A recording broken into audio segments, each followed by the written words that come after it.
जय जगन्नाथ सांग माने जानिछन्ते आमे कर्म करूँ किंतु कर्म आमर परिणाम को चयन करे। आमे कौन भल कर्म करुचे तार पुण्य फल पाइबा कि खराब कर्म करुचे आमे तार खराब फल पाइबा ताहा आमर कर्म ही डिसाइड करे। मु एक कथा कहीं कहली आपण मानकु गोटे सुंदर उदाहरण देकी कहूची।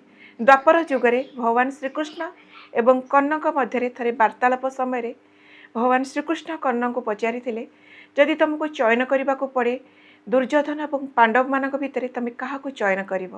कर्ण तांको उत्तर रे रखिथिले जे मु मित्र दुर्योधन चयन करी कि एइथिपाई तांकर सबु कर्म मते उचित लगे से नुहे कि एइथिपाई से मते जो समय सहायता करथिले जो समय समस्ते मते हीन और नुच दृष्टि देखी से समय से मोर साथ देइथिले सेइथिपाई मु तांकर चयन करी।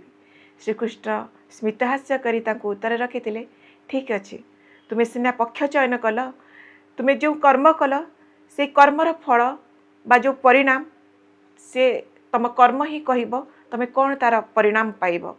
तो आपण मैंने समस्ते जानी कुरुक्षेत्र रे कौन तार फलाफल है। तेणु से भगवान श्रीकृष्ण कहते आमे कर्म करूँ किंतु कर्म आमर परिणाम को चयन करे नुहे। जय जगन्नाथ सांग माने आजिर दिनटी आपण मानक पई मंगलमय हो यही मोर भगवान निकट प्रार्थना।